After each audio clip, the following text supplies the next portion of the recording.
asalaamaaleykum mbokk internet yu Diaspora News TV, heureuse de vous retrouver encore une fois sur le plateau espace public tey sax dama naan espace public plus ndaxte nag waxoon naa leen ne leen les mercredis de Djibril Bey dañ koy faral di amal ayu alarba bu jot bu waxtu yu jotee rek ñu fas yéene jàkkaarloog moom yenn saa yi ñu dalal ci invité yenn saa yi nag ñu feggoo ko man ak moom kese daal di doxal waxtaan ci réew mi li ci ëpp nag mbirum économie lay doon ndax moom nag c'est un économiste donc li ci ëpp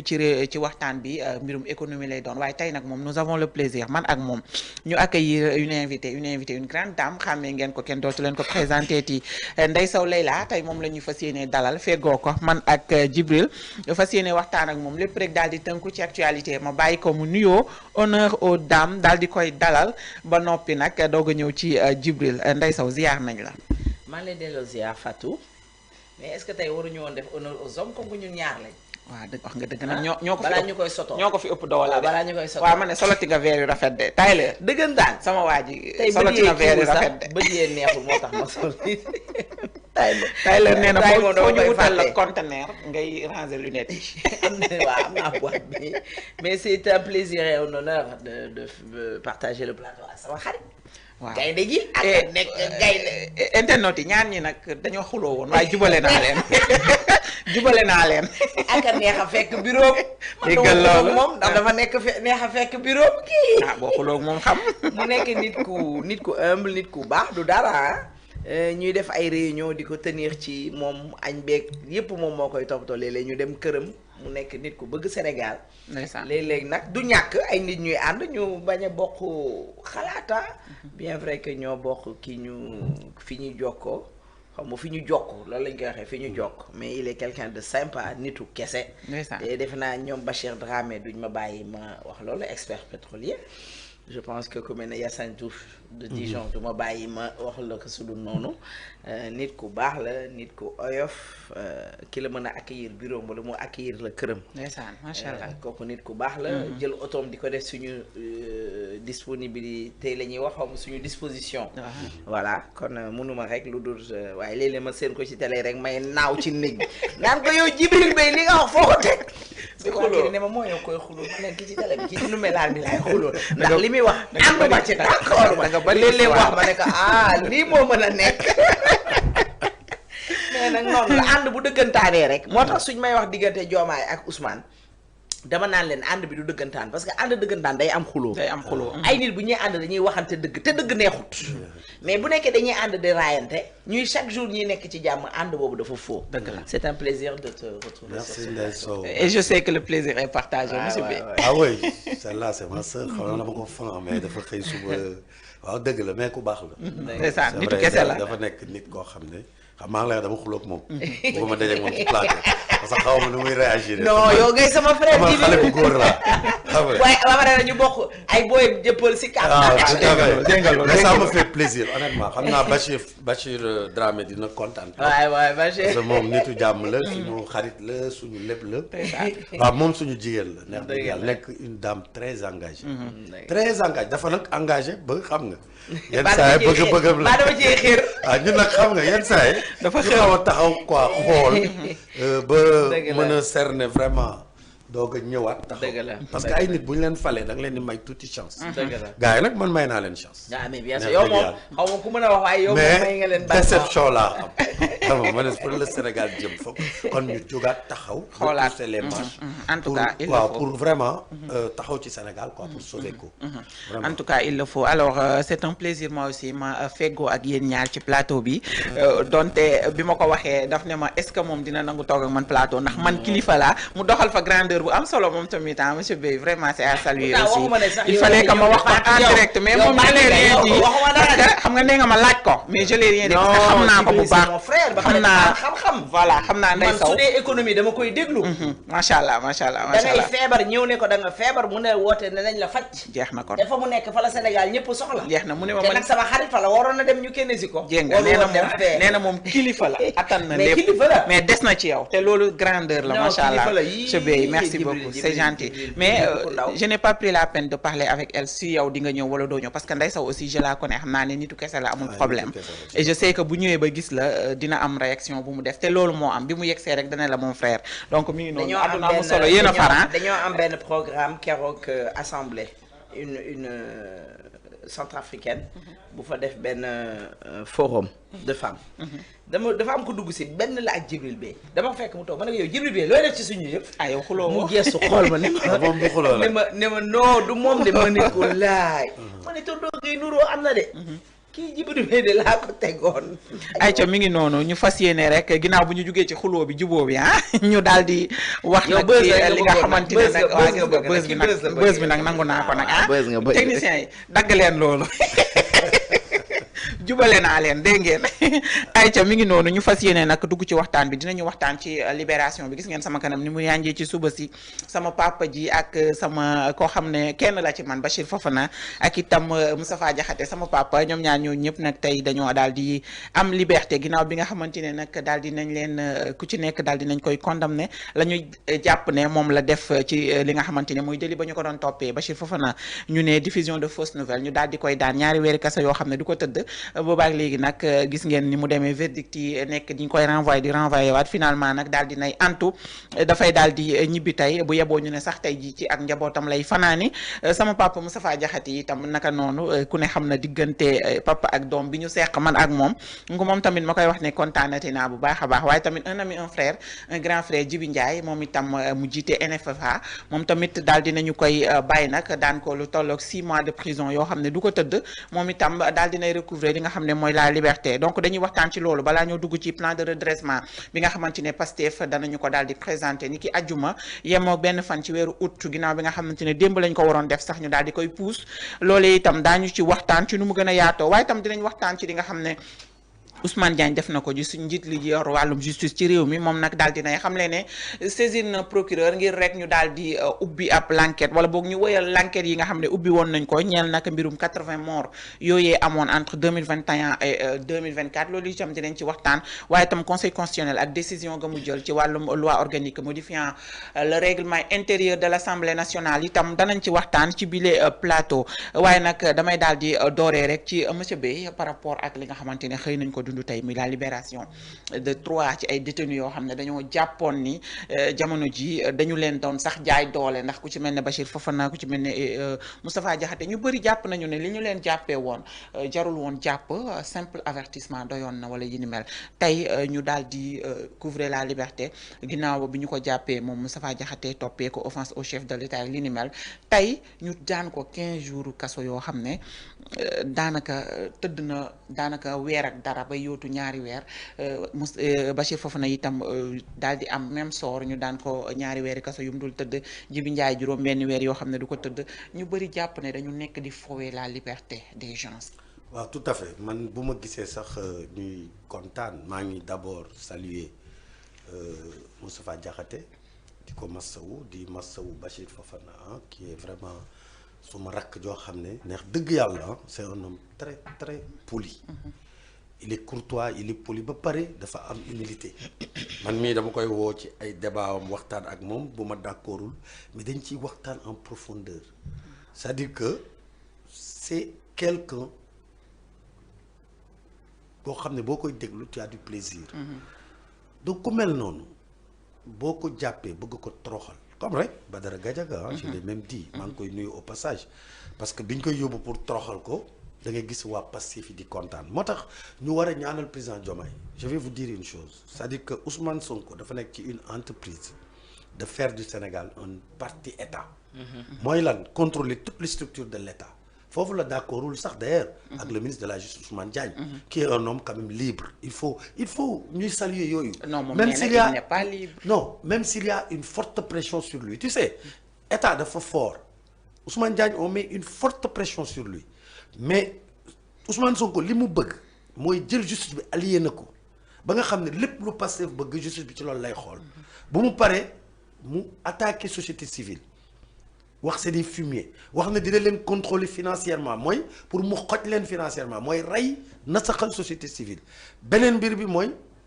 donc rey nga justice contrôler nga ko rey nga société civile après kan moo stop les médias yi depuis bi mu ñëwee au pouvoir ba tey ndax dëgg yàlla financièrement sonn nañu ay correct tëj nañu journalistes yi ñu ngi ci kaso bi y a une presse libre en tout cas qui ont une ligne éditoriale boo xam ne war nañ ko mën a respecter ndax loolu mooy presse mais moom amul cette tolérance c'est-à-dire tey mën na tolérer Walfadjri am une ligne éditoriale qui est favorable au gouvernement amuñu ci problème mais na ko tolérer Sen TV bi nga xam ne sax fi mu nekkoon ca tàggu Macky Sall fa la nekk ba tey man mi fa daan dem débat Ndumbelaan ñu tegal ma 6 chroniqueurs qui étaient contre Macky Sall Serigne Saliou ñoom Sanoussi ñoom Omar Faye tout le monde gëm sa bopp présent Pastef présent mais j'étais seul à défendre le pouvoir mais dañ ko doon nangu metti na mais ñoom mënuñu nangu loolu donc boo contrôler média société civile ak justice après nga ne nañu teg partout ministre de l'intérieur un Waly Diouf Bodian nañu teg ministre de la justice un Fadilou Keïta des gens qui ne représentent rien c'est-à-dire que qui ne sont pas costauds même sur le plan intellectuel ñu bëgg leen wax mooy le passé veut contrôler l'État en faire un État parti maintenant képp ku wax mais loolu ngëm-ngëmu Ousmane Sonko la c'est pas par hasard mu dem Chine c'est pas par hasard mu def Mao référence ngëm-ngëmam la c'est pas par hasard le président de l'Assemblée nationale de Vietnam ñëw man maa ngi ciy def benn étude maa ngi gëstu soo xoolee termes yi Ousmane Sonko di utiliser je vais vous effacer liiral Mein Kampf de Adolf Hitler. Adolf Hitler disait waxuma ne Ousmane Sonko il est Adolf Hitler. Je fais une comparaison. Il lit Hitler daf ko lire. Il le lit, il le regarde. Quand il dit opposition, vous êtes des résidus. Effectivement. Adolf Hitler avait dit aux Juifs, vous êtes des résidus. Effectivement. Effacer des résidus. Il faut effacer les Juifs. Donc ni Adolf Hitler ñëwee au pouvoir ba contrôler État démocratiquement la ñëw mais ba contrôler État ba nekk le Führer nekk le dictateur c'est-à-dire que dafa mel ni ci loolu la ñuy inspiré wu. Donc il y a un leader pour le Pastef charismatique qui est Ousmane Sonko qui fait le culte de la personnalité donc foofu la ñu bëgg yóbbu Sénégal xëy na nag seen divergence ak Diomaye foofu la parce que mënul nekk leneen Ousmane a les cartes en main su waxee ne mënul liggéey parce que dañ ko téye loolu amul Diomaye jox na ko tous les pouvoirs c'est le premier ministre le plus puissant au Sénégal mais Sénégal le président de la République reste quand même la clé de voûte des institutions donc dañuy ñaawlu denc bi ñu denc ñii pendant combien de temps benn seconde de liberté dafa am solo moo tax may wax ne tëj kaso exception la war a nekk la liberté c'est le principe tey bu Bachir Fofana tooñoon sax mais mën nañ ko bàyyi mu dem këram ba ñu juger ko rax ci dolli yaa ngi juger nit sa justice nekk en grève greffier yi nekkuñu fi c'est-à-dire que pour rek ñu délibérer ci jugement am mais def nañu ay 5 renvois c'est inadmissible je pense que tey je parle au parquet monsieur le procureur quand vous prenez des gens comme Bachir Fofana dans des conditions purement politiques mais bàyyi ko mu dem këram ba ñu juger ko bu ñu ko condamné kon pas bi Moustapha Diakhaté lu muy tëdd du 15 jours mu dem tëdd 15 jours mais au moins mais nga sàcc ñaata fan la ñu sàcc ci Moustapha Diakhaté presque tooñ la yàlla bëggul tooñ 2 mois nga tëj Moustapha Diakhaté pour ñëw in fine le juge condamné ko 15 jours donc loolu tappale la Sénégal dafa war a weesu loolu neex dëgg yàlla am na solo loolu alors Ndeye Sow Leila ñu bëri nee nañu tout ça pour ça est-ce que tey ni ñu leen téye nii lu jege ñaari weer téye leen seen liberté sore leen ak seen njaboot ci loo xamante si bii daanaka ñoom xamoon nañ ne c'est pas des délits yoo xam ne matérialisé nañu ko bu weesoo mbirum politique ak yi ni mel tout ça pour ça effectivement tout ça pour ça quoi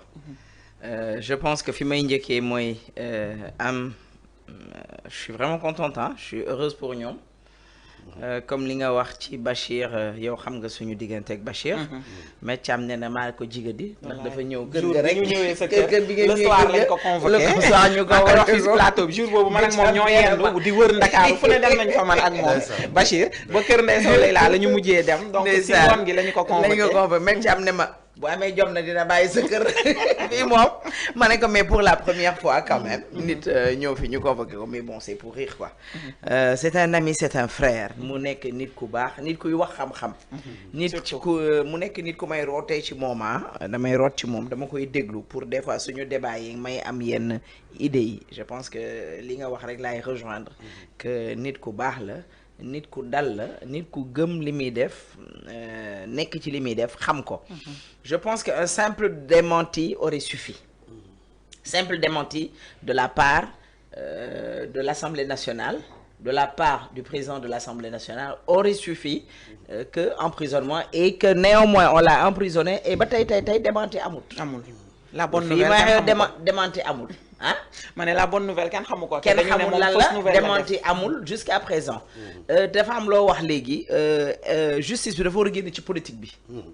dañoo war a génn ci politique bi. parce que fii politique bi koo saaga mu saaga la koo xas mu xas la. te ñi ñu jàkkaar loolu dañoo mën a xaste mën a saaga. autorité ba ci suuf nag. jikko boobu ñu yor nag moom la ñu bëgg instaurer wala insérer Diomaye te Diomaye du ko accepter parce que Diomaye xam na ne c'est le président de tous les Sénégalais ki ko votel ak ki ko votelut beneen bi muy sama xarit sama papa sama mag Moustapha Diakhaté bon Amidou Anne massa dégg nga parce que Amidou Anne bëggul woon mu génn Amidou Anne mon frère Amidou Anne bëggul woon Moustapha génn nee na ko toogal foofu ba ca kanam mais bon waaw noppalugul ba ci kanam mais ku xam Moustapha Diakhaté di toog ak moom di dajoo ak moom di waxtaan ak moom di naanandoo ak moom café ak ataay kooku du daw kooku segam Macky Sall la mën a defar face segam Laye Wade la mën a defar face asamaan ñi juddu bërki dem moom nga koy takk ci buum day wax léeg-léeg maa moom bu ñuy werante man maay noppi léeg-léeg man buñ toogee non d'accord ma ne ko bi laay Moustapha yaa wax dëgg man bàyyi naa wax ji pour te dire que dafa gëm boppam gëm ay conviction am boo ñëwee ci Djibi Ndiaye moom Djibi Ndiaye ku ko xam-xam ne gaynde la Djibril Ndiaye c'est un professeur waaw c'est mooy le président de NFA pour vous dire NFA sama biir kër lañ ko nasee NFA kon xam naa bu baax li Djibi doon def ak fi mu ko teg bi muy taxaw procureur yi nee nañ ko ñun duñu procureuru kenn duñu juge kenn parce que ñun bi ñuy jàng ñii nekk ci réew mi tey juddoo gu ñu woon kon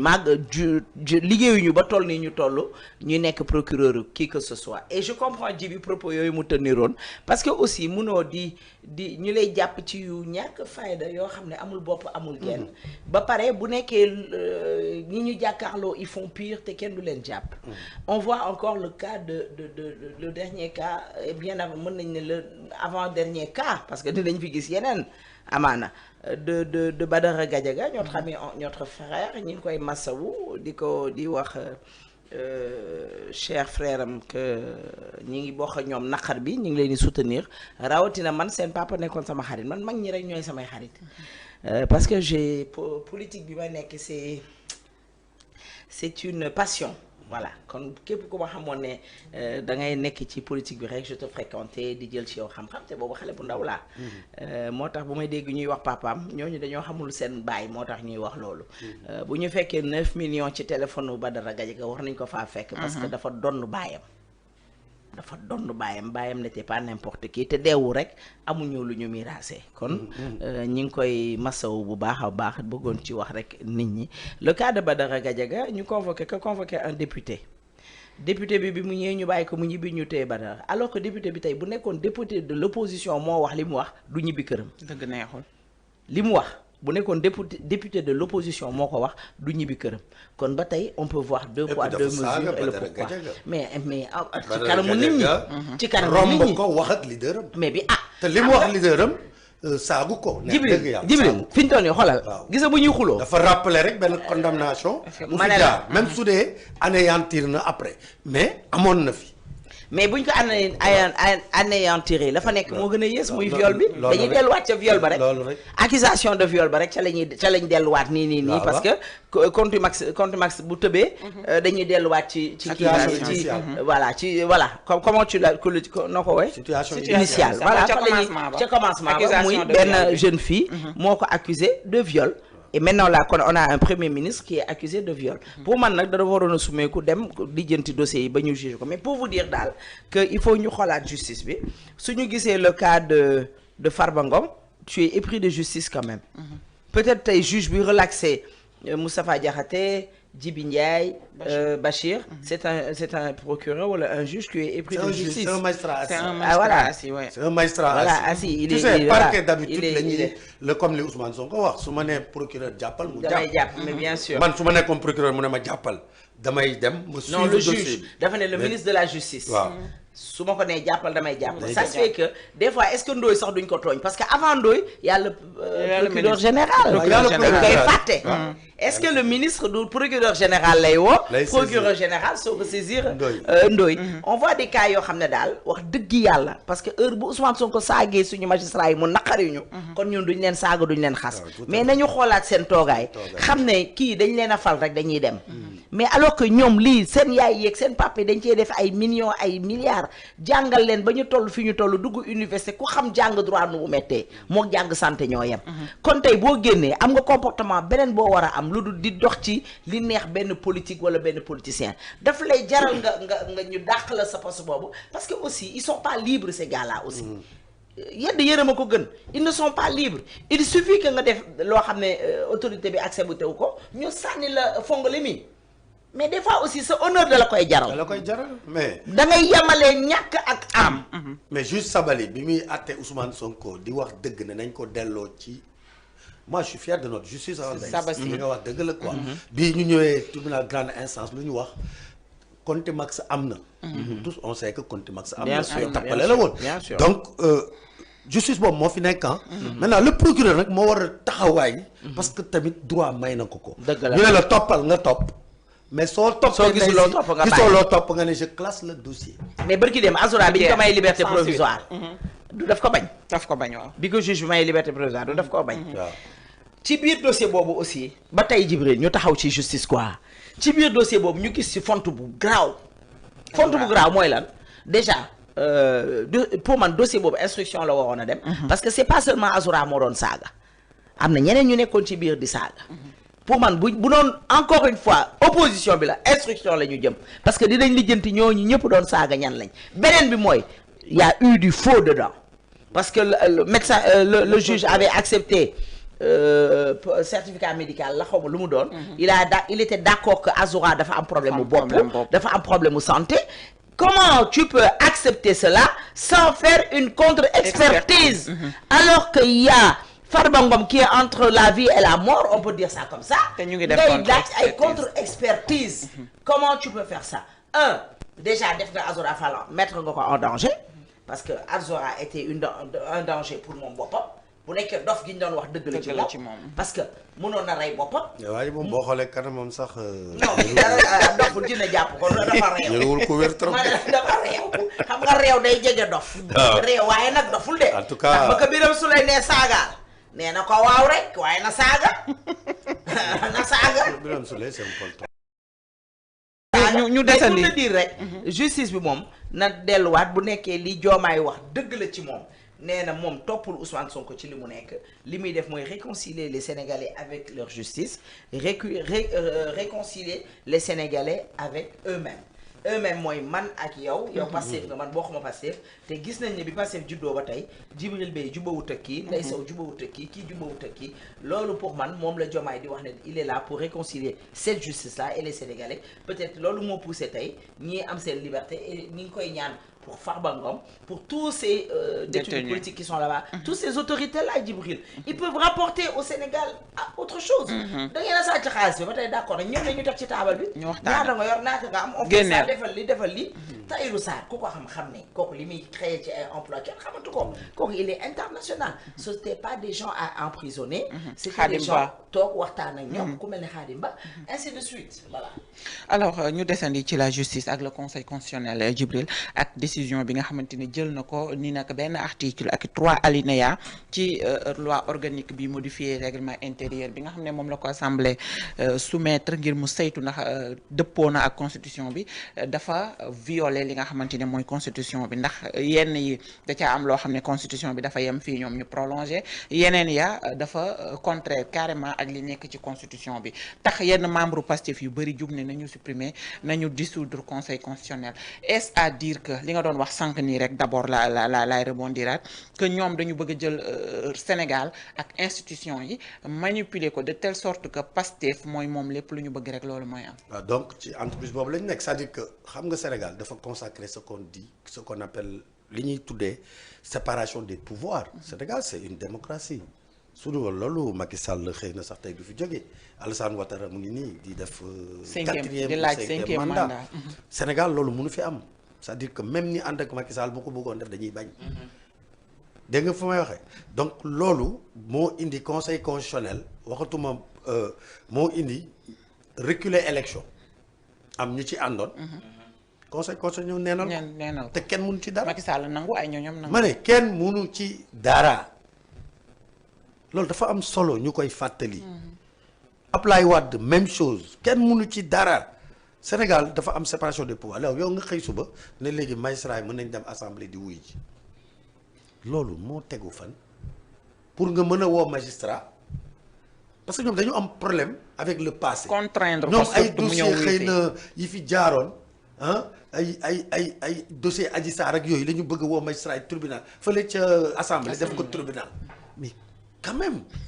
On n'est pas dans un état bananian. Donc conseil constitutionnel maa gënoon xam ne da koy rejeter. man xamoon naa loolu. donc dafay confirmer li ma la wax. glissement vers un état totalitaire.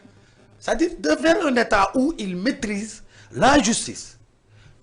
dëxëñ conseil constitutionnel moo tax ñu bëgg ko dissoudre. parce que man contre ma ñu dissoudre conseil constitutionnel mais bés bu ñu ko waree dissoudre dañu ko war dissoudre dans le cadre d'une réforme. waaye ñoom ba ñu waxtaanee ci assise de la justice pour réformer justice ba tey xanaa même sa ennemi boo waree réformer mu war ci bénéficier wu mais warul la tere réformer bu dee yow sa nampatal ak sa we yëpp démocratie moo ci nekk. c'est-à-dire même boo bëggee parce que même ni sàcc. reddition des comptes man dama ci ànd man du ma défendre ku jël alalu Sénégal parce que nag soxna si ñun mënuñu nekk fi di sonn gars yi milliards tëdd donc man l'essentiel bu mu nekk règlement de compte. bu mu nekk règlement de compte humainement aussi justice moo wax ne nit ki bu demee ba bu dee arbitrage entre bakkanam ak alal dañuy jël bakkan bu dee bakkanam mën na xaj ci kaso bi dañuy préférer ñu génnee ko teg ko yeneen restriction encore que bu dee ki jël mën nga ko récupérer ci boobu quel est le problème donc amuñu problème ci yooyu donc ñoom déjà dañu teg sax waxtaan ba pare waxtaanee justice bi woo tous les acteurs ani réforme yooyu xam nga tey ndey sama sœur mu ngi wax léegi naan mais dañu waxoon ci réforme yi dañuy wàññi doole procureur pour que premier ministre li mu wax ne su bëggee ñu jàpp nit loolu bañati am ci mim réew waxuñu ko woon waaw waxuñu woon ne juge d'instruction yi nga xam dañ leen tënk ba nga xam ne buñ la toppee pour des lois liberticides mooy yenn loi yoo xam da ngay xëy rek ne offense au chef de l'État mooy article 254 ku la romb ñaaw mel ni Jibi Bey neexu la nga teg ko ci kaso ba pare tënk procureur tënk juge d'instruction su ko nee jàppal day jàpp te bu jàppee mënul def liberté provisoire donc loi yooyu nga xam ne moom da ko xeex avant moom ñun dañ ko xeex parce que nag ñun dañoo xeex yàgg na moom bi mu commencé xeex yàggul waaye moom aussi xeex na ko waaw lan moo fi indi Ousmane Sonko xeex ko président Diomaye xeex ko mais président Diomaye ani réforme yi réforme soxlawul xaalis. mais cour constitutionnelle boobu ñu war a jëm bu ñu réformer est-ce que cour constitutionnelle boobu sax gënu la strict. non tey Sénégal wane na ne. depuis beaucoup d'années que xam nga cour ak conseil moom amul problème. wane na ne conseil constitutionnel. évolué na bu baax am na temps incompétent rek la daan wax man du temps yi ñuy xeex ak waa parti socialiste dañ daan jooy ndax ay incompétent mais man conseil man je suis Sénégal dama cee bëgg man entre nous man dama cee bëgg man même Ousmane Sonko bi ñu ko jàppee naan contumace j'ai dit mais attends nit mënul sàcc banque nit mënul rey nit daw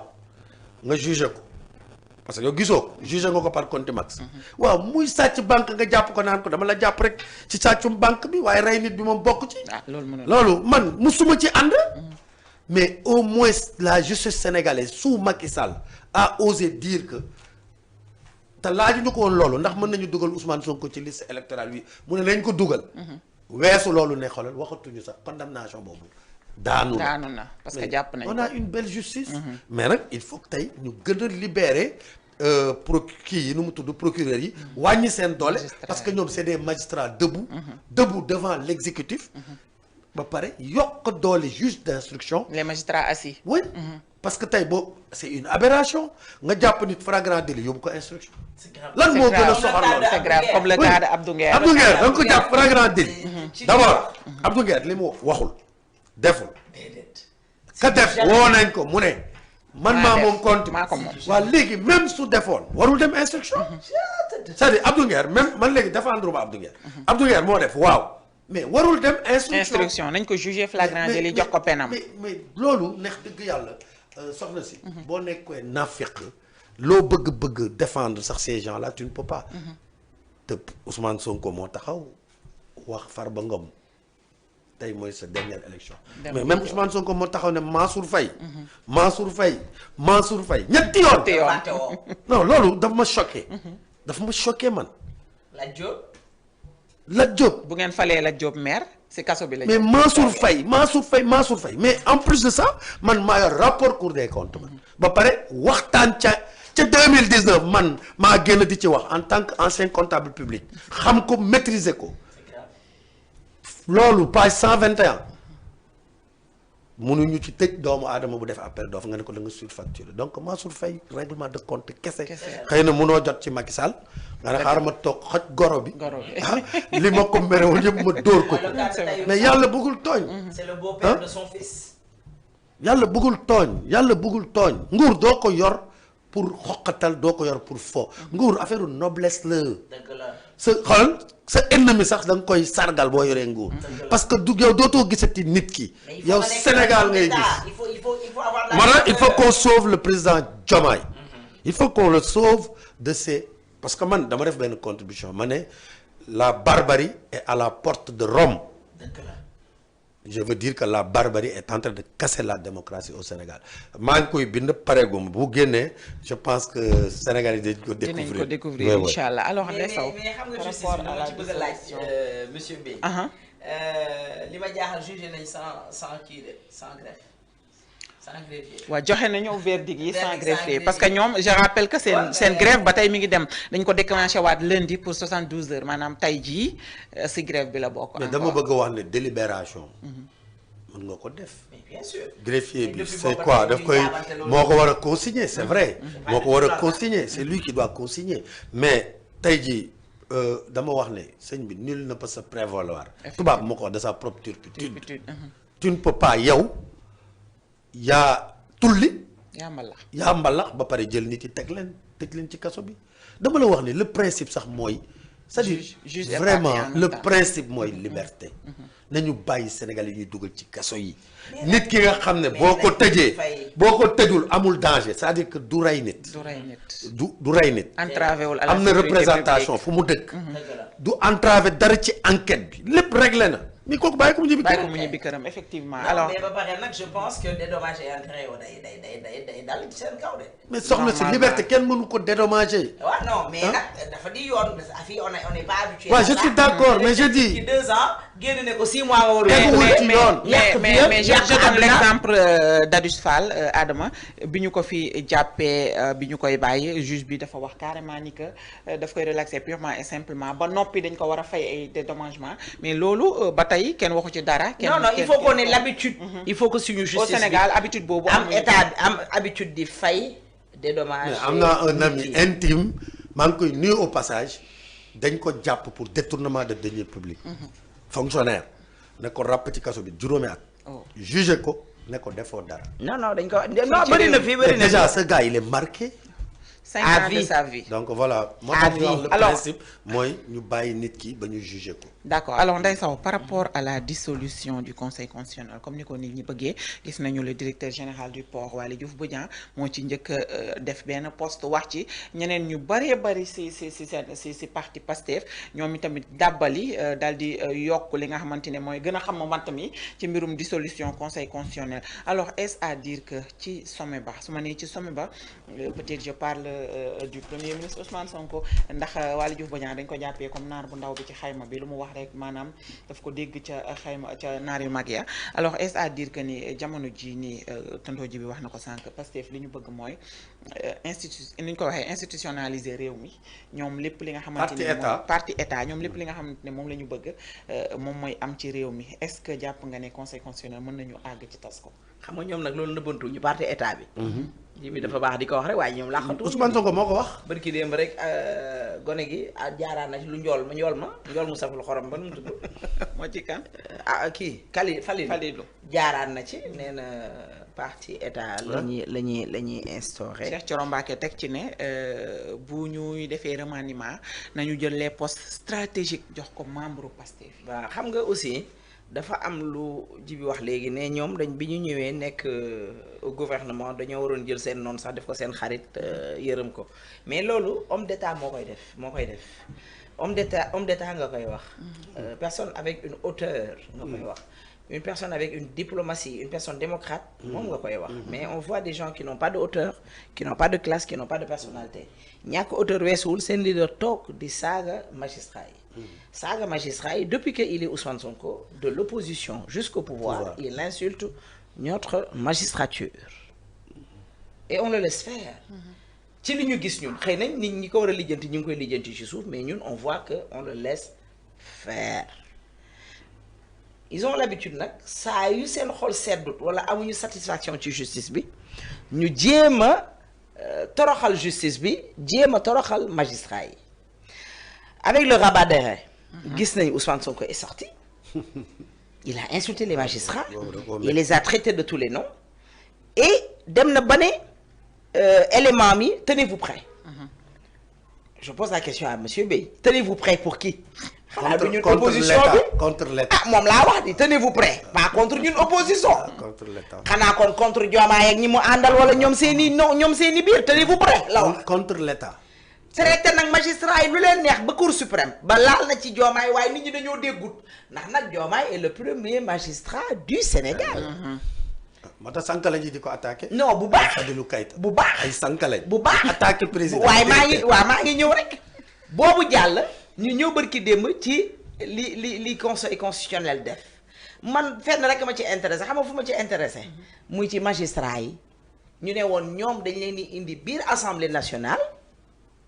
benn procureur ndaw mi nga xam ne dafa am haine ci biir xolam il c'est un rancunier war a jàkkaarloo ñoom naan daf leen di juger daf leen di poser question benn sagaru Baara Ndiaye garabu jàngul jongul tubaab bi xamu ko moom mu war a jàkkaarloo suñu juge yi nga xam ne dañoo jàng bi ñu waree jàng pare bi ñu waree pare ñu ne ñooñu 130 députés yoo xam ne tàccu lañ fa nekkee assemblée nationale bu amee ku ci jàng benn la wala ñaar ñu naan ma am na benn section juriste am na session nangam des gens yoo xam ne ils ont de la haine et de la rancune envers notre justice comment on peut accepter tey man bu ma juge jàppoon sax du ma ko yéene tey ñu yóbbu ko biir assemblée nationale di ko jéem a wala bu nanguta dem ñu yónni benn policier wala benn gendarmerie mu dem jëli ji ko loolu da nga koy dégg da ngay tiit da ngay jaaxle nekk ci ban Sénégal la ñu nekk Ousmane Sonko ci bànneexu boppam lay dox na xam ne état la yor problème bi nag c'est pas Ousmane Sonko le problème c'est Diomaye Diomaye la ñu dénk réew mi dualité au sommet de l'état des responsables yu toog yow président de la république mi la fal nga toog di ko yàq xetame su dee benn nga ne ko fukk ba wër ko i Diomaye laisse faire te amoo sax profil des militants et des responsables Fadilou Keïta ban profil toog nañ bërki démb ñu ne Diomaye boo moytu doo yeggale sa mandat effectivement man maa ko dégg man ay militants di ko wax te kenn inquiété wu leen waaw dañ koy dégg lu bari bi sama kër ñu leen di tàllal micro ñuy menacer un président de la république Diomaye yow kii Djibril c'est malheureux pour de la personnalité de Diomaye xam nga lu ma intéressé c'est une institution munuma xeex ne yow Djibril Bey da ngaa war a respecter Macky Sall Feuz da ngaa war a respecter Macky Sall li muy représenter pas la personne de Macky Sall tey ma ne non on va pas respecter la personnalité de Diomaye non ça traverse c'est un président de la République cette dualité au sommet de l'État on n'en veut pas il faut que mu jël décision soit mu siffler la fin de la récréation muy démissionner le Ousmane Sonko démettre de ses fonctions Birame Souleye Maïmouna Dièye Yacine Fall il faut que mu jël linge bi xool li ci gën a tëli mu jël ko il faut mu trier linge et puis en plus bu fekkoon sax ñu ngi am ay résultats sur aucun résultat mais c'est des gens un premier ministre qui bloque tout qui ne Djibril ils sont incompétents bloque tout incompétence totale xam nga quand on dit un premier ministre aucune valeur ajoutée pour le Sénégal mu mën a liggéey ak ay ministres am mais tey bu ñu demee ba Abdourahmane Diouf pour mu def dara day laaj permission premier ministre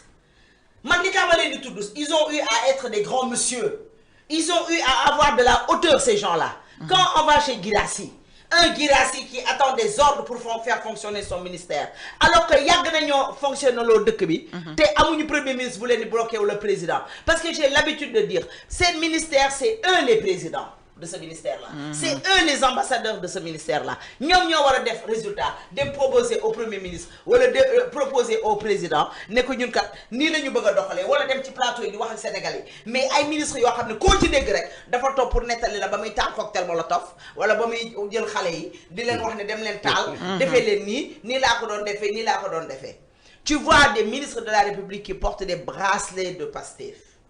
Tu vois des maires qui portent des bracelets de Pastef. Lolo, c'est un cœur gros que je le dénonce. Et lolo, c'est dans la justice. Li nga wax légui la nar bu ndaw lu mu wax da ko dégg ca nar bu mag ba. Fiñ toll ni benen bi nak xam nga moy lan. Comme que Ousmane Sonko il est inéligible. Ñom li ñuy ut xam nga moy lan. Ni mu defoon ak Diomaye ñu ne yey moo fa teg Diomaye kon xaaral ñun tamit nañ ko xeexal comme que il est inéligible il aura un candidat parmi nous. xëy na le sécurité ki nga xam ne chef de sécurité la loolu la jàng loolu la xam xëy na moom dinañ ko jël mooy le machin là de port njool mu tooy mi moom xam ne wax bu baax sax mënu ko. moom nee na xëy na moom lay doon Birame Souleye aussi il s'attend que Diomaye Ousmane Sonko choisir ko mais dama bëgg a wax Ousmane Sonko ne ko. Diomaye mi taxawoon ne Ousmane Sonko demul ci Adji Sarr xamu ko Diomaye mi taxaw ne xam na fa xam na ko dem na fa mais livre solution bi mu doon bind moo doon metti ndiggam bi ba tax mu dem fa war na xam ne Diomaye moom du am lu mu siidee defanteeg moom xaw ma xam Fatou yaa ngi dégg bii na ko leen ne Diomaye boobu du am lu muy siidee defanteeg moom da koy defee ak tactile j'ai l'habitude de dire ne man Sonko laa gën a ñeme ko Diomaye ndax Sonko maa ngi moom a yem bu la waree rey dina la suba dama lay rey lu ci xol bi feeñ ci kanam bi alors que Diomaye kenn xamul fu mu jëm Diomaye kenn xamul lu ko neex kenn xamul lu ko naqari te am na loo xam ne bu ko naroon a def nag ab sa mais nag ak mari xoon mais nag la moo ñoo koy wax moom ne ko régleel toogal nga xool dëkk bi ni nga koy doxalee te le seul tort Djibril le seul tort de Diomaye aussi c'est d'être devenu un président. Avant, c'était un président auprès du Premier ministre, mais depuis sa sortie de la dernière fois, Diomaye est devenu un président. Quand il dit que je veux réconcilier la justice avec les Sénégalais, je veux réconcilier les Sénégalais, là, avec le discours de dire que Ousmane Sonko, Premier ministre, c'est mon frère, là, là, tu as entendu un homme d'État parler. Ce que j'ai l'habitude encore de dire, que musul tukki ba indil ñu sëri ca waaye fan yi indi nañu sëri ca bi mooy ba mu demee tukki ñëw ca Trump dem France ca Macron ñëwaat ci lañ gis un vrai maintenant un Diomaye qui est devenu le président de la République et c'est là son seul tort ak waa Pastef parce que ils sentent que Diomaye est devenu un président de la République la sortie de Ousmane Sonko keroog boo ko gisee keroog ku xam nit da ngay xam ne Ousmane mer na jaaxle na parce que yaakaar gi mu amoon dafa tas parce que moom dafa yaakaaroon ne décision yu mag yi fi ñu koy jëlee même bu ko Diomaye accepté il faut que mu xam ne l'état c'est Diomaye mais c'est pas Diomaye jibi mii xam na li may wax état bi ku mel ni Djibril Bey mooy toog de la président yow yaay président ça dépasse la personnalité de Diomaye c'est ça incarne cela voilà bon on a des insulteurs au pouvoir je pense que avec ce remaniement là on va voir est-ce que Diomaye a vraiment changé est-ce que Diomaye maintenant xam na lan mooy état est-ce que Diomaye xam na ne ñii nga xam ne dañ koy saaga guddeeg bëccëg di ko xas guddeeg bëccëg di ko minimiser di def ay post li ma gën a naqari ay post di ko saaga man dama koy lire dama naan est-ce que lii nit a ko bind te ki koy bind nëbbantuwul day def turam effectivement te Ousmane ne demande pas pour ma arrêter du ko mës a demander dama lay nettali dara balaa ngay jox Djibril parole dañuy dem élection 2019 on était dans la coalition Sonko président ñu pare dem jot na am na ku ñuy wax nu mu tuddati Abdoulaye Niane moom ak Ousmane ñoo jàngandoo il était le premier de leur promotion Ousmane bu booyu Touba yi nekkee foofu di saaga Abdoulaye Niane di ko xas suñ ko waxee Ousmane danaan waaw mais mosu koo faj maanaam dama la bëgg wax caay-caay gi ci moom xam na ne booy lii ñi ngi la koy def moom bu nee arrêté leen ñu arrêté ko mais du ko mës a arrêté parce que loolu moo ko arrangé moo tax il faut que Diomaye bàyyi ko xel bu baax sóoraale ko def attention alors balaa ñuy génn justice ak yi ni mel ñu wax ci rek daal di tëjee ak plan de redressement bi alors gis nga aussi li nga xamante ne moom mooy procureur de la République wala boog ministre de la justice nee na saisir nañu procureur ngir ñu déclencher mbir yi nag ngir nag ñu leeral mbir yi ci li nga xamante ni mooy les manifestations de 2021 à 2024 les 80 personnes qui ont perdu la vie ak yi ni mel tax wax nañ ay délits ba sax tudd ci li nga xamante ne moom mooy haute trahison ak yi ni mel wala crime contre l'humanité du moins moins alors est-ce que jàppoo ne waruñu commencer par d'abord delloo li nga xamante ne mooy la loi d'amnistie à la situation initiale ba noppi dindi wala boog ñu mettre en cause li nga xam ne mooy le non-lieu bi nga xam ne suñu premier ministre Ousmane Sonko ut na ko ak yi ni mel ndax bu ñu demee ci enquête bi carrément yuuxu du jib fuñ ko foogee. gis nga man damay saluer loolu. parce que man Macky Sall li ma ko gën a meree man Djiby Bèye li ma ko gën a meree mooy cette loi d'amnistie. ba pare xëy suba am sa ñu la jege. nga jël une décision maa nga ne yaa ko fàggu na ñëpp noppi te tegoo ko fenn. ça dafa waxtaan sur le dos quelque part même de ses partisans et même du Sénégal. avec le PASTEF. loolu moo indi lii tey donc mais loi d'amnistie dàqul ay crime yow soxna si yow nga jóg tugg Auchan taal ko toj ko loolu crime la. nga ñëw sama kër parce que nee nañ la waa APR la sama kër am na ay milliards man moom boo ñëwee sama kër dafa fekk daal. est-ce que. moom peut-être këram bàyyi ma ñëw yëkkati mat laa. dama ne këram bu ñu fa yëkkatee mat laa fekk fa alal man sama kër kenn du fa fekk. non dinañ fa fekk madame bu jongama bi. waaw am naa ñaar. ñaari jongama am naa ñaar mais doo fa fekk alal. te day ut ñetteel de. waaw doo fa fekk alal. day saw bàyyi tas tey caaglu na. day tooñ xam nga ñaareel yi wujju la ñu bañ a dégg. day tooñ dara ci ñoom ñëpp miin nañ ko jabaram yi xam nañ ne ko nee nañ ko takk ko booy takk doo ko wax. mais gis nga li doy waar mooy man dama koy wax mu leer ku dem di taal Auchan ñu rey la tu n'es pas victime. ak kan moo la tu rey es criminel. non ku ma ne dama ne soxna si ku ñëw dugg sama kër guddi pour faagaagal ma dóor ko bal c'est un criminel. xam nga je vais te dire une chose yaa ngi fàttaliku l'affaire Barthélémy Dias ak Ndiaga Diouf xam nga crime lañ ko jàppe woon mais délit la ko tribunal àtte parce que à la limite sax bu ñuy wax délit bi mooy xëy na mënoon na ñàkk waaye jóg dem ba ca mairie loolu moom teguwul ci yoon mais Sénégal il faut que ñu waxante dëgg. am na ñu jàpp tëj leen injustement am na ñu ay li ñuy wax ku doon romb ay du yam ci bopp borom am na sax ku bal fekk ci biir këram. am na mais su dul woon Moussa Fall su dul woon notre police nationale Sénégal nërmeel. kon mu gën a ñaaw. c'était un complot contre ce pays. Ça, c'est c'était vrai. un appel à l'insurrection dañuy waxtaan wax dëgg ca la. lépp fii la ñu fekk. wax dëgg yàlla. donc enquête yooyu dama koy saluer. nga foog ne enquête yooyu kan lay viser ay Macky Sall. moo tax ma ne la non est-ce que du jib fuñ ko Macky Sall dafa jël fetal Macky Sall man de neex dëgg yàlla bu fekkee ne APR dafa doon mobiliser ay nit di leen jox arme pour ñuy boom ay nit mais que cela ne tienne na justice def liggéeyam man nekkuma ci loolu mais man la ma gis man ma fekkee ko ñu naan dem leen ci waa kër diw boo leen duggee fekk fa xaaj di inciter ay am ngeen doole entraîné ngeen ba am doole hein c'est la police qui était là et la gendarmerie les forces de défense et de sécurité ont sauvé le Sénégal. Effectivement. Donc man justice laa gëm il y a pas une alternative à la justice comme le dit mon petit frère Badara Gadiaga amul ñun justice moo soxna si ñun dañu gëm état man état laa xam man gëwuma leneen lu dul état moo tax Diomaye su ma woon léegi dama koy wuyu ji Ousmane Sonko premier ministre su ma woowee dama koy wuyu ji mais ça ne veut pas dire Ousmane Sonko du Pastef su ma wooyee waaye yow man Pastef li jëntiwuma leen mais Ousmane Sonko premier ministre su ma woowee ma dem wuyu ji ko mais nag avec mes convictions avec mes fortes convictions donc ñun dañu gëm Sénégal kon bu Ousmane Diagne waxee nañu def enquête mais dañuy def enquête mais enquête bu leer enquête bu impartiale enquête boo xam ne c'est pas dirigé bu boobaa yuuxu dina jëpp fuñ ko foog et même fuñ ko foogee Sénégalais fekk ni li fi xew ke soxna si lan moo tax moom Ousmane Sonko mu daw ut non lieu bi nga xamante ne am na possibilité ma ne mënu ko sax am enquête bi c'est plus vaste que ça ça n'a rien à voir yow loo xam ne jugé l'autre on n'a pas encore jugé la chose ñu ngi doog a commencé fay enquête non lieu bi c'était pas normal kilifa bu ci def incitation appel à l'insurrection sooke mbir mi dee am ci am nga ci responsabilité et tu vas payer de tes mais propres la police aussi su fekkee ne seen liggéey defuñu ko avec professionnalisme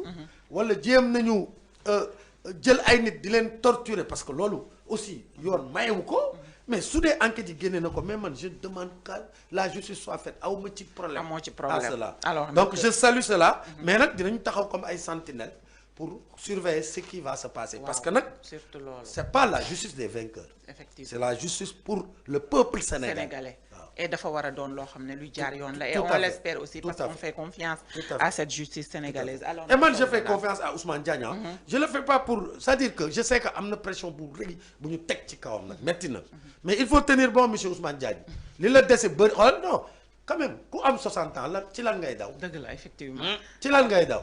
un pied et demi dans la tombe. oui looy daw bul daw ci lenn. fii tout est éphémère.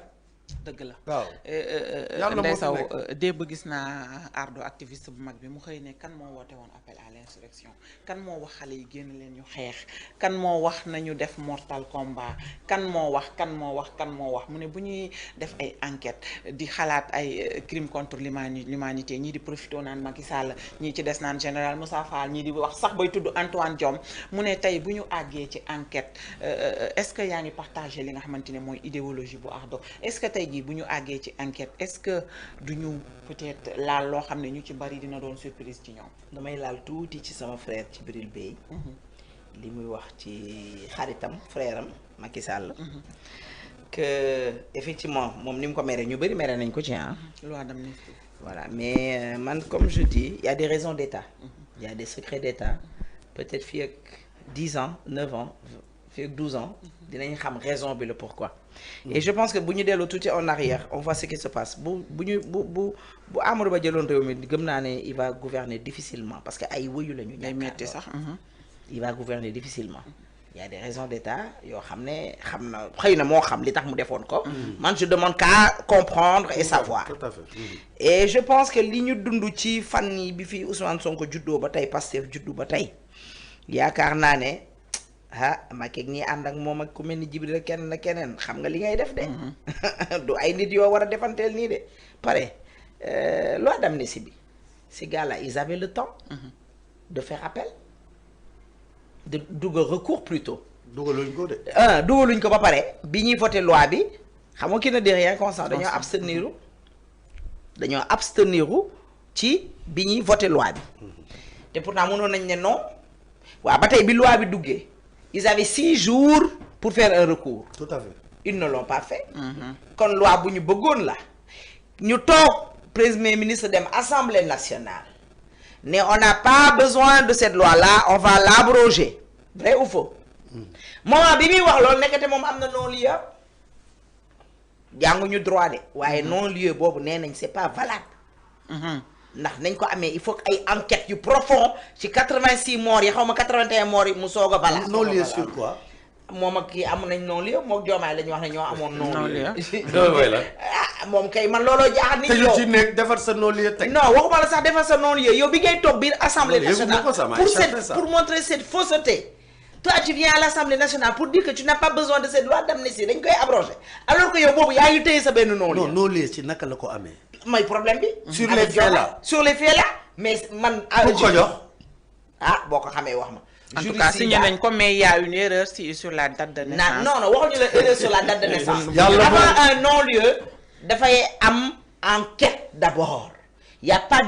eu d'enquête bañ koy defal benn non-lieu. kan moo ko defal. xam. looloo jaaxal ñu. loolu ça m'a échappé honnêtement. non looloo jaaxal am nañ non-lieu. am na non-lieu. xam nga kañ la génnee non-lieu bi c'était publié sur les réseaux. déedéet xam nga kañ la génnee non-lieu bi. génnewu ko ci saa si de. keroog bañ leen kiiwee seen abrogation loi bi. bañ ko rejeté ci la génnee affaire bi xam nga amul sago. amul retenu te du laajte conseil ci la brandre les non-lieu génnee ko publier ko. ba pare am ay erreurs yu bari ci biir. kiiwu non-lieu bi date de naissance. même sur la date de naissance fu ñu jëm ay noonu moo tax ma ne à chaque fois que je me répète je me dis que Diomaye doit siffler la fin de la récréation. parce qu'il y a trop d'erreurs et de bêtises. dafa am loo wax léegi yuuxu dina jib fu ñu ko foogeewul. buñ ko jaaralee ci yoon mu tegu ci yoon yuuxu dina jib fu ñu ko foogee boobu ba tey nag ñi ngi naan Diomaye ubbil dossier bi Diomaye di tànqamlu defe naa nag jëf bu dofee nopp ba bët yi warta dof. wax bu dofee nopp ba koy dégg warta dof soo leen wax ak Diomaye muy tànqamlu te nekk président de la République. nekk premier des magistrats am toutes les informations war ngeen koo bàyyi ak patt la war ngeen koo mën a bàyyi ak patti pattiram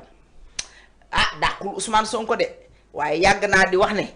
sama gars yi bés bu ñuy duggaat kaso ci loxo Diomaye lay jaar te ba pënd bi wuri munoo toog jël sa micro xam nga tey yow boo wootee sa buntu kër sabar wala lu mu mënti doon da ngay ñaan autorisation préfecture si on te donne l'autorisation lépp lu fa dal nit yow yaay responsable Ousmane Sonko mosul am benn autorisation et lui-même lui-même il s'est autorisé d'appeler à cette jeunesse-là à sortir mu dem Casamance barricade wu ak ay jeunes jël 250 jeunes di dox jëm si Dakar. def leen bouclier. pour daggate Macky Sall. non def leen def bouclier def ko comme Samuel Doe. def leen bouclier. ñuy toog di dégg ay ministres wax naa ko depuis le début de mes dires des ministres yuy toog ci télé plateau télé di wax ne man maa jàngal xale yi ni ñuy defee lii maa doon def lii maa ñëw wax ak ñoom mooy le ministre boobu di sol bàyyi laat yi maa def lii maa def lële demoon naa fi ay ministres yuy toog di wane ne def nañ lii on voit Azoura Fall sa vidéo sur le pick-up di wax ne nañ leen dem fii nañ leen taal fii nañ leen def lële mu toog ci plateau mu ne bi may dem di taali ji dama jënd téeméeri t-shirt saa yu ma xëyee changé benn t-shirt ñëwaat toog mel ne du man waa léegi loolu yëpp buñ ko boolee général kii tin moom ci luñ koy boole lan la woon moom tin boobu premier combat bi moo fa nekkoon. Jean-Baptiste. ah mais il était là pour exercer. moom laa mais ba tey rek mais ba tey mi ngi ci ñoom. pour sauver le Sénégal. moom laa wax mais ba tey dañ koy woo. gis nga Macky Sall suñu man su ma aaru woon aarut samay njaboot aarut samay dëkkandoo man maa koy yóbbu maa koy jiiñ haute trahison ba pare yóbbu ko haute cour de justice lu tax man maa koy yóbbu haute cour de justice. bu keroogee daf maa trahir mooy dañ koo jox pour Ndeye Sow bu nekkee ci problème nga fajal ko sénégalais buñ nekkee ci ay problème ay cool-cool nga fajal leen ko Macky Sall nag loolu la def ay sénégalais comme ñun di jóg di daal suñu kaw moom armée wala police am wala gendarmerie bu mu mënti doon jóg ne lii du fi amee tey su nekkee loolu tax ñu war a jàpp suñu policier su nekkee loolu war a tax ñu jàpp général Fall nañ leen jàpp te du mujj fenn. D'accord. Encore une fois yuuxu dina jib fuñ ko foogewut général Fall n'a pas appelé aux jeunes de sortir ñan ñoo dem taal waaw ñan ñoo taal sama oto ñan ñoo taal Auchan ñan ñoo taal sama buntu kër xam nga ñan ñoo ko taal waa jii ñuy wax Tunkara nekk ci Amérique moo joxe sama tur man joxe sama photo nëbbantuwul de sama tur sama photo le Ndiaye je pars sur le contrôle de Imam Ndiaye Yoff ñu joxe turam moom bi gën a dama ne la man li ma dund laa la ñu joxe sama tur joxe sama kër joxe sama adresse joxe bu Ndiaye Yoff ak ñeneen ak ñeneen ak ñeneen ci même loo bi yàgg na defaatal plainte waaw dinaa ko defaat fàttali Adama Adis Fall tamit xam naa ne ci même loo bi kër Maître El Hadji Diouf te dañ doon lim ay kër yoo xam ne dañ fa war a dem kër Makhtar Ba dañoo taal ba taal ambulance jumaa ja ñoom ñuy am lu ñuy wax parce que nag xam nga fi ay suiveur comprendre ñu te Ousmane war na yee booyam yi bañ leen a lor parce que lii ñu yaakaar ne bu ñu ko defee dañuy téye benn Antoine Diome ak ñoo juum bu ñu yaakaar ne dañuy téye benn général Moussa Fall ak ñoo juum tey policier bi taxaw jàmmaarloo yow liggéeyam lay def te kenn mënu ko yóbbu haute cour de justice kenn mënu ko yóbbu tribunal dañ koy yóbbu ci tribunal militaire da leen di gën demin bu yaboo nag comme que yëkkati nañ ko nag na tegu ci yoon comme li nga wax léegi rek ci kii Diagne 1 pied et demi dans la tombe wala un pied dans la tombe war na xool bu baax li muy def xam ne ay malaaka nekk ci ay mbagam. mais Ndeye Sow fii les magistrats là c'est les magistrats sénégalais là il faut les respecter de. dama ne dara du am dinañ ko jaaral yoon. baax na ma ne la nga mën pression ay parquet la yam de. en tout cas eggul ci tribunal ba de. en tout cas Adama Adis Fall aussi jabaram dooroon nañ ko fii summi ko ba mu set moom tam xam naa ne plainte am mi ngi taxaw di xaar. moom tam dina ndaxte moom nee na enquête bi loolu rek moo ko si ñor. ku summi jabaram man yàlla ma sauvé ko. sama waa ji nee na ku summi jabaram rek moo ko ñor ci enquête bi alors ñu wax ci dernier point bi ñuy waxtaanee c'est le plan de redressement économique bi nga xam ne ñu ngi ñu koy fas yéene présenté après-demain vendredi yem moo ko 1er août alors ñu bëri jàpp nañu ne c'est un aveu d'échec nga ñëw ak ci au pouvoir ak sa projet nga ñëw ak sa livre solution nga ñëw bi nga faloo dès l'aube ci sa mandat nga daal di ñu présenter un référentiel boo xam ne yaa ngi ko tuddee Sénégal 2050 tey nga bëgg a ñëwaat andi leneen loo xam ne peut-être dafay mel ni sa référentiel boobu doyul woon sa projet bi nga diggoo woon ak yeneen yoo xam ne waroon nga cee nekk est-ce que nekkul aveu d'échec bu ñu fas yéene def. damay wax cey Sénégal cey fu ñu jëm. xam nga da nga may. xam nga Lions yi ñu ngi war a basket tey ak Rwanda xam na la ñuy basket. barrage.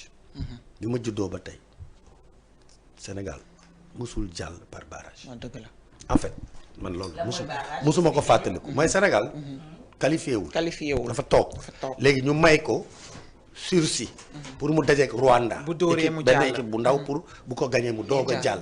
bu ko gañee nag du am benn. xam nga Sénégal demi-finale lañ daan wax. finale lañ daan wax coupe bi lañ daan wax. wala bu ñaawee ba ñaaw demi-finale. Lions yi dañ daan ñëw seen match yëpp ñu gañe ay Malek Nigéria lañ daan xalaat. dëgg la. waaw yow Sénégal war a dem def préparation ñaan visa am ñuñ ca xañ visa. secrétaire général ministre des sports war a jël téléphone am rek woo secrétaire général ministre des affaires étrangères. mu woo sa ka ñuy tuddee le directeur du protocole nga xam ne diplomatie rek la jaar. mais ni nga ko waxee am na cas. le directeur du protocole. parce que dama fa jaar dañu rejeté sama visa dañu rejeté sama visa. sama SG ministère santé woo SG affaires étrangères. directeur protocole recevoir ma mooy keroog bi ñuy def obsèque suñu papa Bruno Diatta. falaa toog ba 14h la ma recevoir ak façon bi ak nëb papillon bi ak solo bi. bu mu wax ak ambassadeur un certain Samsidine je crois. Genève dina ko na ñëw léegi ñu jox ko visa Sénégal loolu la mës a régler ay problème jarul muy àgg ci premier ministre. premier ministre génn ci attaqué Amérique nañu ñëw def fii seen préparation fii da ngay am ay équipe universitaire yoo mën a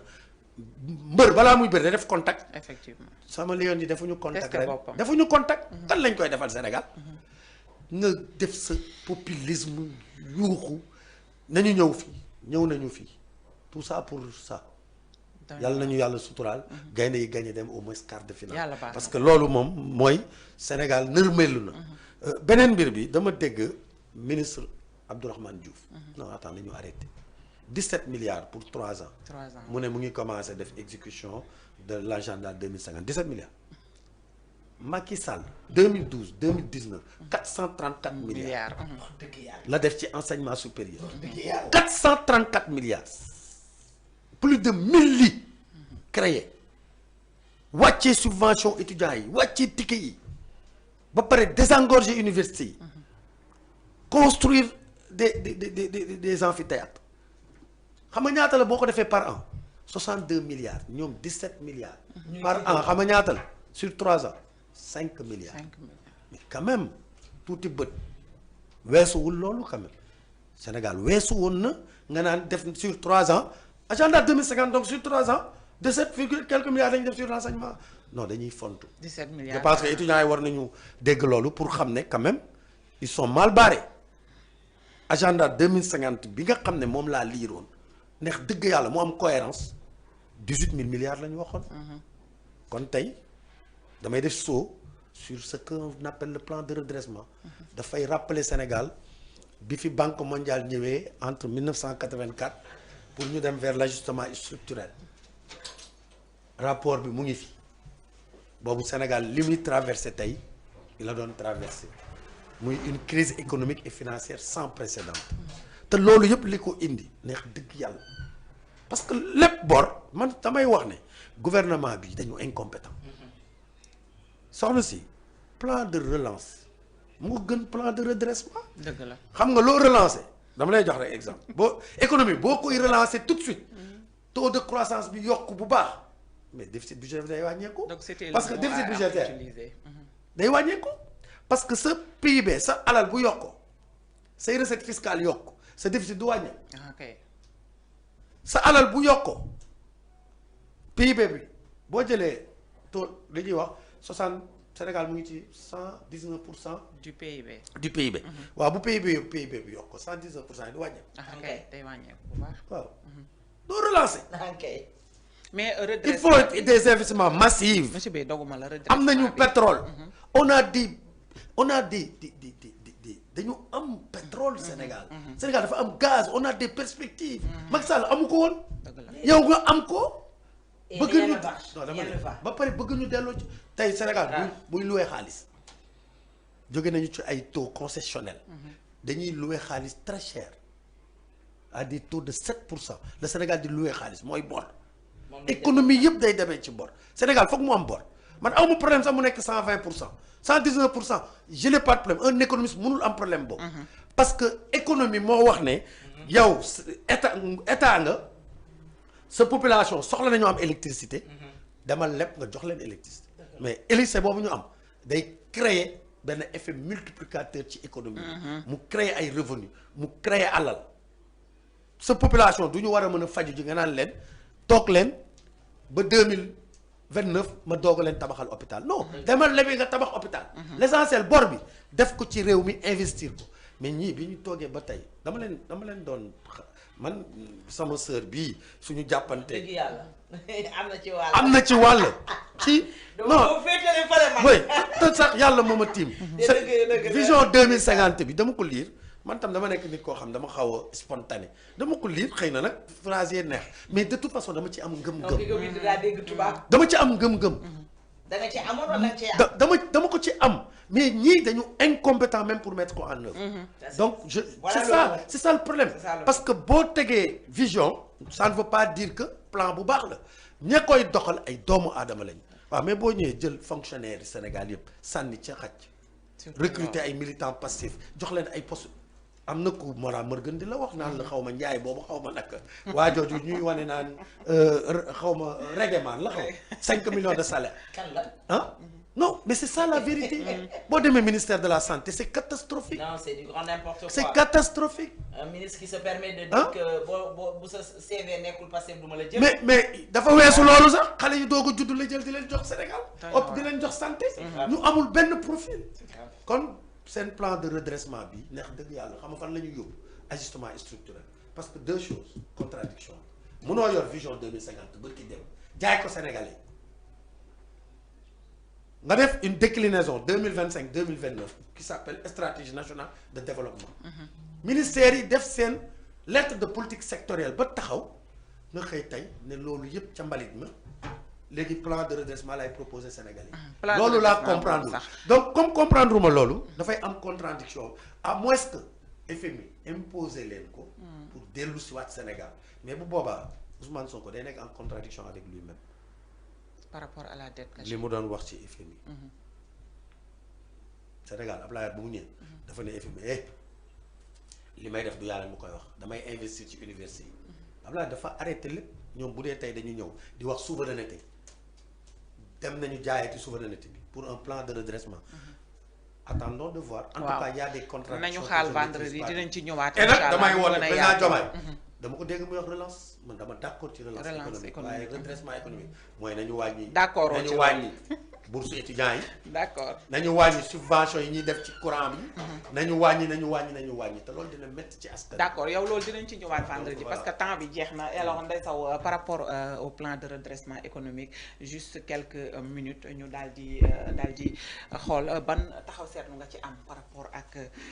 li nga xamante ni moom le gouvernement bëgg a teg 16 mois après bi ñu accéder au pouvoir. Moi je me dis que le seul redressement qui ne vaille c'est la démission du Premier ministre Ousmane Sonko. Il n'y a que ce seul redressement qui ne vaille en ce moment. Parce que je pense qu'on a écouté l'économiste ou le finance, Monsieur Bey, lim ci wax. Je pense que waruñoo def redressement lu ñu war a def. relance. maa ngi dégg fii ñu ne au lendemain de la rencontre de Diomaye Faye et FMI, le Premier ministre Ousmane Sonko annoncer sans savoir la priorité des conclusions réservées au rapport par le FMI.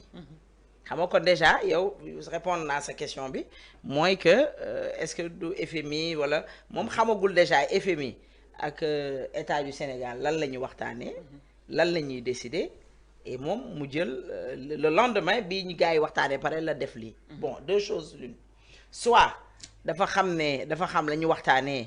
muy que comme li nga wax parce que FMI na la leer na di la leen wax ne leen subvention yi nañ ko teggi subvention yi dañ koy teggi beneen bi yaakaar naa ne réduction train de vie de l'État ni ñu fonctionner portefeuille yu ministres yi dinañ ko diminuer il y aura beaucoup de choses yoo xam ne FMI ni mu ko imposé woon Laye Wade bañ imposer ko Macky Sall bañ noonu la leen koy imposer te dinañ ko accepter parce que ñoom nee nañu on est au 4e sous-sol au 8e sous-sol. président nee na amul marge de manœuvre. ministre des finances bi ñëpp yaakaaroon Diba nee na gaal gi dafa bënn fu ne kon gaal gaa ngi ci biir géej gi. dafa taxaw ci leket yennu ay ndaa. boobu wax na ko ba pare nee na dafa am fu ne ay bënn. bon le président de l'Assemblée nationale nee na matt bi dafa tooy mais moom je pense que moom ay mattam wow na. parce que tey si on parle de redressement alors que moom matt dafa tooyoon ba wow ba tax mu mën a jënd ay voitures de 50 millions. plus de 160. mais daal li nga wax ci FMI li monsieur Djibril wax mooy que le FMI c'est maintenant la vérité ils ont toujours su la vérité.